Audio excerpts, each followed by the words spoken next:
En este lunes, 1 de diciembre, regresamos en France 24 con Directo América. Soy Valentina Torres Sánchez. Vamos a revisar los hechos que son noticia.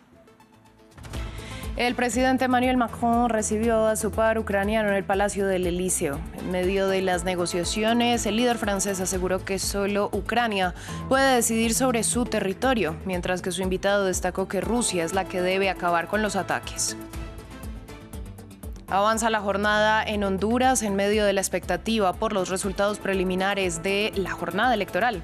Los datos del CNE revelan que el candidato Nasri Asfura del Partido Nacional lidera la contienda con un 40% de los votos y con el 55,8% de las actas escrutadas. Ya son más de 1.000 los fallecidos y centenares los desaparecidos a causa de las inundaciones catastróficas que actualmente afectan el sureste asiático. En Indonesia, la Agencia de Gestión de Desastres actualizó un balance de al menos 604 muertos y 464 personas desaparecidas.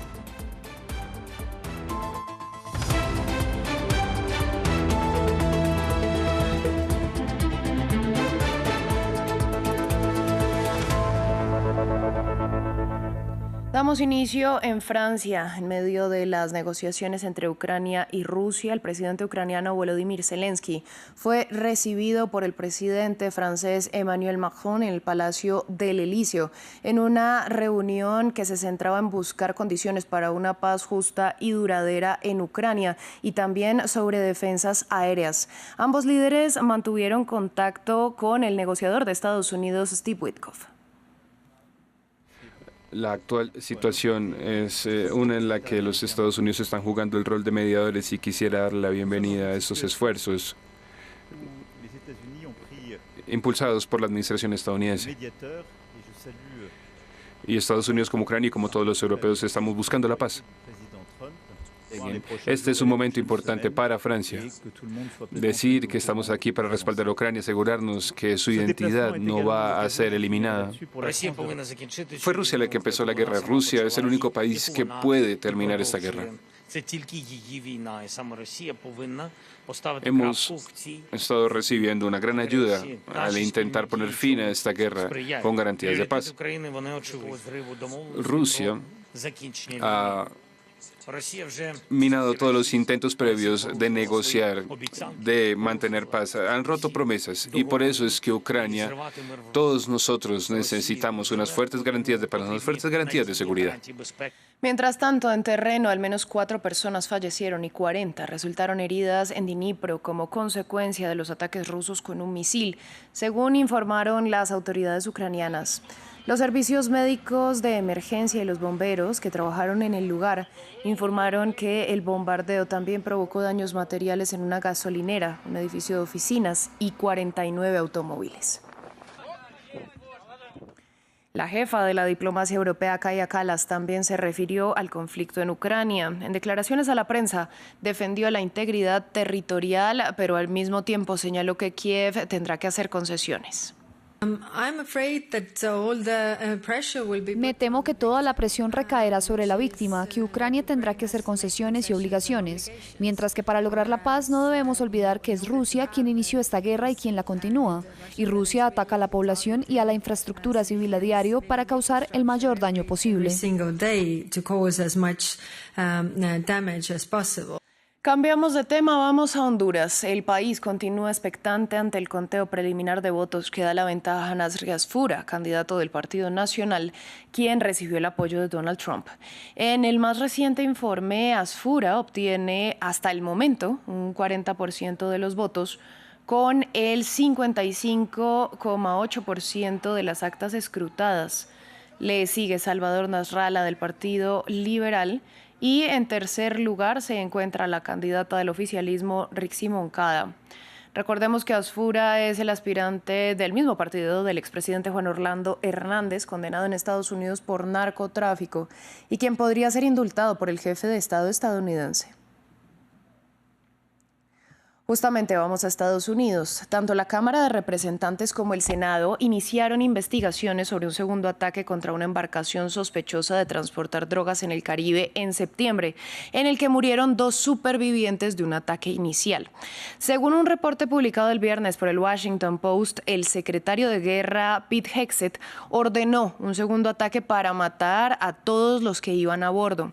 Algunos expertos jurídicos han afirmado que si la información del Washington Post es cierta, el bombardeo podría constituir un crimen de guerra. Estados Unidos ha matado al menos a 83 personas en ataques contra embarcaciones en el Caribe y el Pacífico, acusadas de transportar narcóticos. Pero hasta ahora Washington no ha presentado pruebas del vínculo entre esos botes y el narcotráfico. Tenemos el informe. Un informe periodístico que ha aumentado la presión del Congreso sobre el presidente de Estados Unidos. El viernes, The Washington Post afirmó que el ejército perpetró un ataque de seguimiento contra una lancha sospechosa de transportar drogas en el Caribe, cumpliendo la orden del secretario de Defensa de matar a toda la tripulación. Ahora, el Congreso ha iniciado investigaciones sobre el segundo ataque del 2 de septiembre y la supuesta orden de Pete Hegseth de matar a los 2 supervivientes del primer bombardeo, que según algunos expertos jurídicos podría constituir un crimen de guerra. El domingo, Trump negó tener conocimiento del segundo ataque. No sé nada al respecto. Él dijo que no dijo eso y yo le creo al 100%. ¿Hablas de los 2 hombres? ¿Sabes si hubo un segundo ataque que mató a los 2 hombres? Él dijo que no lo hizo. Dijo que nunca dijo eso. El del 2 de septiembre fue el primero en una serie de ataques contra presuntas embarcaciones de narcotraficantes. Hegseth insiste en que los bombardeos son legales. Sin embargo, los expertos de la ONU los han calificado de ejecuciones extrajudiciales, al igual que Caracas, que confirmó que había venezolanos entre las víctimas y anunció una comisión especial que investigará los ataques. Nadie en pleno siglo XXI puede conformarse y constituirse en juez y parte que al mismo tiempo ejecute la pena de muerte de una persona sin que se haya atendido el debido proceso. Humanos, personas vivas, personas que tienen madres, tienen esposas, tienen hijos, fueron ejecutados extrajudicialmente. La investigación del Congreso llega tras semanas de retórica contra el mandatario venezolano Nicolás Maduro y su gobierno. Estados Unidos trasladó al Caribe el portaaviones más grande de su arsenal y Trump advirtió que el espacio aéreo sobre Venezuela debe considerarse clausurado y que comenzará a perseguir a los narcotraficantes por tierra muy pronto. Hoy se conmemora el Día Mundial del SIDA. Naciones Unidas ha advertido que los recortes presupuestarios, incluidos los de Estados Unidos, han devastado los programas contra el VIH. Afirma que si no se reanudan los esfuerzos de prevención, podrían producirse 3,3 millones de nuevas infecciones por VIH entre 2025 y 2030. Hoy en día, casi 41 millones de personas viven con el virus en todo el mundo, siendo los niños y las mujeres jóvenes especialmente vulnerables, sobre todo en el continente africano. Tras décadas de avances, la ONU ha advertido de que la lucha contra el VIH se encuentra en una encrucijada. Antes del Día Mundial del SIDA, la directora ejecutiva de ONU-SIDA declaró que los recortes en la financiación internacional, incluidos los de Estados Unidos, han obstaculizado la respuesta mundial al VIH. Since the abrupt pause by the United States in February, desde la repentina pausa de Estados Unidos en febrero, el complejo ecosistema que sustenta los servicios relacionados con el VIH en docenas de países de ingresos bajos y medios se ha visto sacudido hasta sus cimientos. Las clínicas cerraron sin previo aviso, miles de trabajadores sanitarios se enfrentaron a la pérdida de sus puestos de trabajo o de sus salarios, y los servicios de pruebas, tratamientos y prevención que salvan vidas sufrieron interrupciones generalizadas y continuas. Experienced widespread and continuing disruption. Según ONU-SIDA, la distribución de medicamentos preventivos se redujo drásticamente desde los recortes. Disminuyó un 31% en Uganda, un 64% en Burundi y un 21% en Vietnam. Hoy en día, casi 41 millones de personas viven con el VIH en todo el mundo. El año pasado se produjeron 1,3 millones de nuevas infecciones y alrededor de 9 millones de personas siguen sin recibir tratamiento. Los niños y las mujeres jóvenes son especialmente vulnerables, sobre todo en la región de África. Across 13 countries, En 13 países, el número de personas que han iniciado recientemente el tratamiento ha disminuido en comparación con el año pasado. Se han registrado casos de agotamiento de suministros de kits de pruebas del VIH y medicamentos en países como Etiopía y la República Democrática del Congo. Los servicios de prevención, que ya estaban sometidos a una gran presión antes de la crisis, han sido los más afectados. ONU-SIDA ha advertido que el fracaso en la recuperación de los esfuerzos de prevención podría dar lugar a 3,3 millones de nuevas infecciones por VIH entre 2025 y 2030. Nos dirigimos ahora al Líbano, donde el Papa León XIV realizó su segunda jornada de visita oficial en el país del Cedro. Entre las etapas más destacadas de su recorrido estaban su visita a la tumba de San Charbel, importante santo libanés, y al santuario de Harissa. Los detalles en el siguiente informe de Maxime Pluvinet. Segundo día de visita oficial del Papa León XIV en Líbano. El sumo pontífice llegó primero en el papamóvil al monasterio de San Marón. Rezó sobre la tumba de San Charbel, un destacado santo maronita libanés del siglo XIX. Él no viene solo por nosotros los cristianos, viene por todo el Líbano. Esperamos que todos se mantengan unidos y que este país pueda vivir en paz y con amor, y eso es todo. El Papa hizo un llamado para la paz en el país, donde los bombardeos israelíes contra Hezbollah arrasaron al sur. El Santo Padre arribó luego al icónico santuario de Nuestra Señora del Líbano en Harissa, donde una inmensa estatua de María, venerada tanto por cristianos como musulmanes, domina la capital Beirut. Es estando con María junto a la cruz de Jesús que nuestra oración, ese puente invisible que une corazones, nos da la fuerza para seguir esperando y trabajando, incluso cuando estamos rodeados por el ruido de las armas.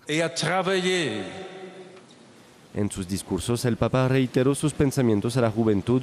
La emigración de los jóvenes libaneses por el contexto socioeconómico y político es fuente de preocupación permanente en el país mediterráneo.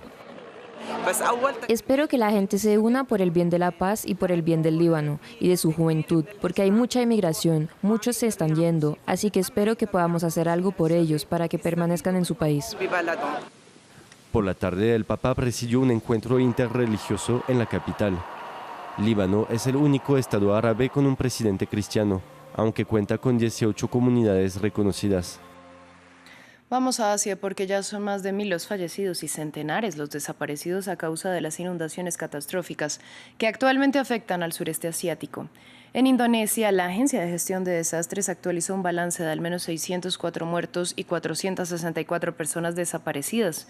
Los detalles en el siguiente reporte. Poco a poco, el agua se retira de esta aldea indonesia en la isla de Sumatra, dejando atrás un paisaje devastado. Un espeso lodo cubre todo, haciendo la tarea de recuperar cualquier cosa aún más difícil.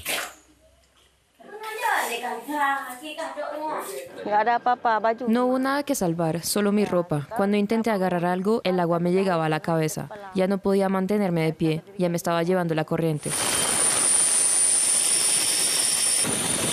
En la vecina Sri Lanka, escenas similares de devastación, mientras los equipos de rescate trabajan sin descanso usando helicópteros militares. Ninguna región de esta isla de más de 20 millones de habitantes se ha librado del ciclón Ditwa. Ante la magnitud del desastre, el presidente solicitó ayuda internacional y declaró el estado de emergencia. Nuestro país se enfrenta al desastre natural más significativo y difícil de su historia. También somos conscientes de que la operación de rescate que estamos llevando a cabo es la más difícil en la historia de nuestra nación. Esta es la primera vez que todo el país ha sido golpeado por un desastre de esta magnitud. El clima severo también afectó a Tailandia, causando numerosas muertes y destrucción en 3 estados del sur y en el norte de Malasia. A pesar de anunciar paquetes de compensación para quienes perdieron familiares en las inundaciones, crece la indignación pública ante la respuesta del gobierno tailandés. 2 funcionarios locales han sido suspendidos por sus presuntas fallas. La temporada de monzones suele traer fuertes lluvias a la región, con riesgo de deslizamientos de tierra e inundaciones repentinas. Pero el calentamiento global agravó su impacto. En Indonesia y Tailandia, el costo humano de las inundaciones es de los peores en años, con muchas personas aún desaparecidas. Cerramos en Hong Kong, donde las autoridades informaron el lunes que arrestaron a otros 13 sospechosos por presunto homicidio involuntario relacionado con el peor incendio registrado en la ciudad, que ya deja al menos 151 víctimas mortales.